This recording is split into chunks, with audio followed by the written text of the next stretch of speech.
African women who were raped at 14 years old, trafficked and used by rich, powerful men should not result in me being called a traitor and threatened by the President of the United States, whom I fought for. I have too much self-respect and dignity. I love my family way too much, and I do not want my sweet district to have to endure a hurtful and hateful primary against me by the president that we all fought for, only to fight and win my election while Republicans will likely lose the midterms, and in turn be expected to defend the president against impeachment after he hatefully dumped tens of millions of dollars against me and tried to destroy me.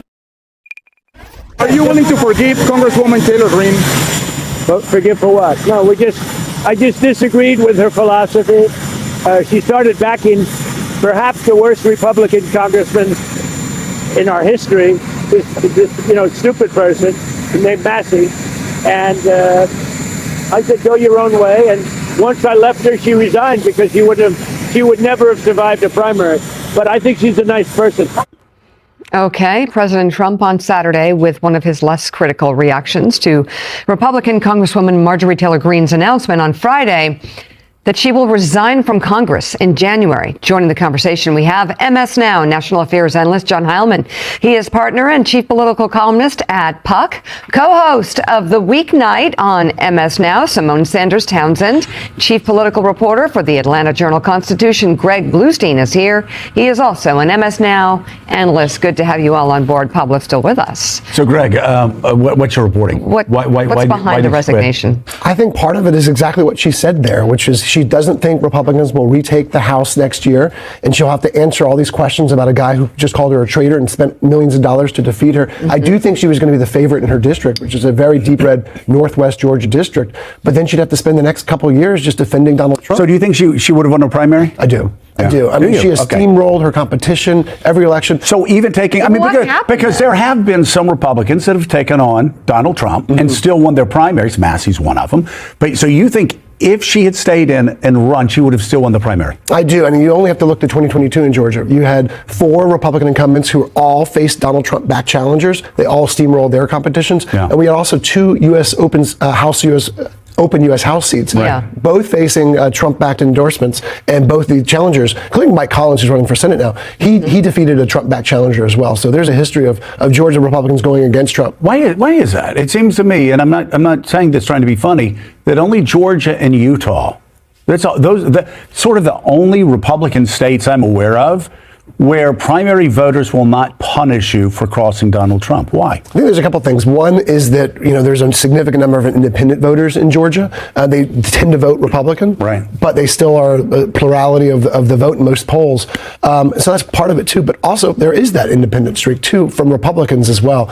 We've seen Republicans support Secretary of State Brad Raffensperger in his re-election battle, even though he was big time. You won 2 out of 3 Republican votes in the primary. I think this was the biggest margin of victory in the general election out of any candidate. That's crazy.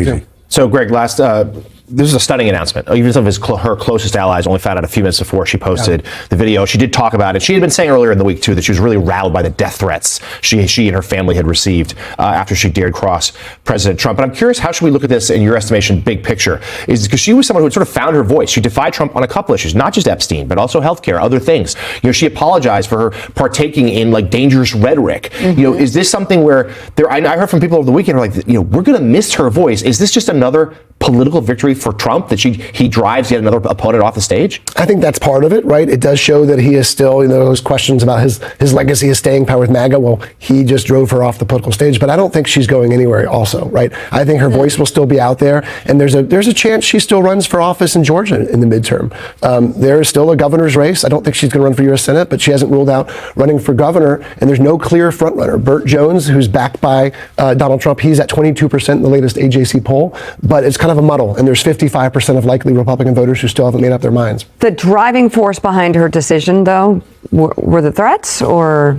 I think the threats had a lot to do with it, and also the fact that she would have to spend the next 3 years, if she won, defending Donald Trump. And I think that's a sort of in the calculus of a lot of Republicans out there. John Heilman, what's your take? Well, first, I always bow to Greg Bluestein on matters of Georgia politics. So let's start with that. I think that it is the thing that Mika just raised and that Greg just raised at the end is not just true that the threats were an issue with her.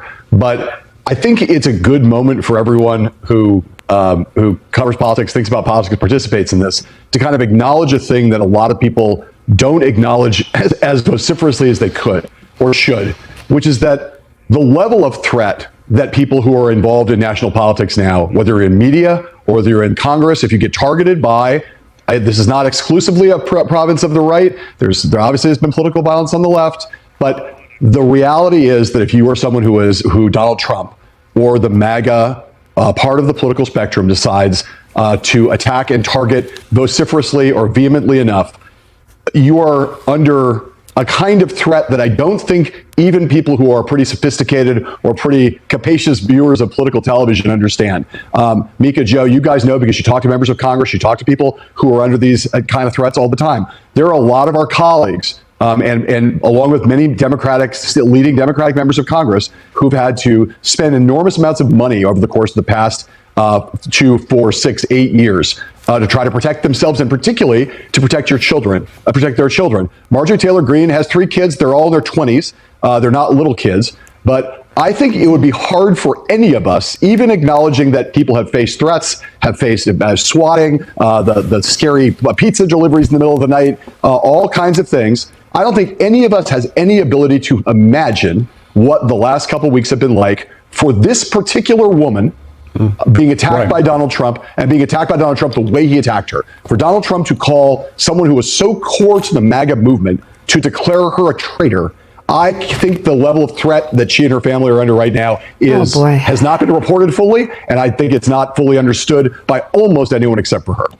Well, and again, there are, whether it's politicians, people in the media, the amount of threats, the swatting, the manifestos, you go down the long line, and we unfortunately know far too many people that have gotten them, and it's not just toward them, it's toward their family, it's toward their children, it's toward their loved ones. It is really dangerous. And if you're a congresswoman in Dalton, Georgia, and you don't have the means to have 24-hour security to protect your children, then there aren't a lot of good choices. Yeah, the thing that surprises me, if anything, is simply that she, particularly Marjorie Taylor Greene, is somebody who was surprised by the depth of it because she had a view of it from the inside of it. And so that is staggering, actually, scarier, actually. But Simone, from that perspective of predictability, when you look at Georgia and the seats that are at stake here,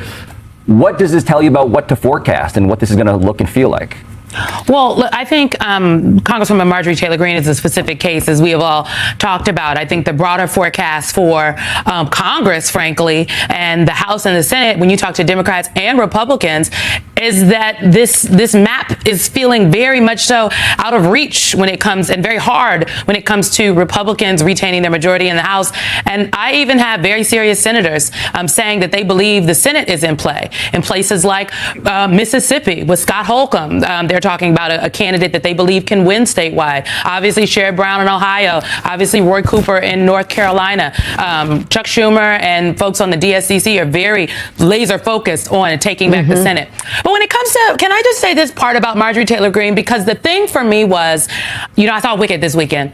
I was one of the people that went. And, the central revelation in Wicked is when Elphaba realizes that the wizard with whom she has been defending is not some grand righteous force that is all powerful and all knowing. It's really just, he's really just a small man who uses a lot of mirrors. And I think that what has happened to Congresswoman Marjorie Taylor Greene is that she is a true believer. Like, I don't agree with the things that, many of the things that she believes and she has advocated for, but you cannot say that she is not a true believer in MAGA. She has built her entire political identity tethered to this mythology, frankly, of Trump, that he is someone that truly believed in America first, that if he got back in office, he would, clean up the swamp. He would release the Epstein files, right? He would put this MAGA first, this America first agenda front and center. But at every single turn, she has seen seen up close and personal as a person inside the machinery, that is not the truth. And so I also think that there is, and I read her entire, the video was also a statement, so I read the entire statement, and I think I saw a lot of disappointment in that statement, and just a realization that what she thought it was, the all-powerful, grand knowing the force, it actually wasn't that. And that disappointment was something that she's sitting with, but also something she's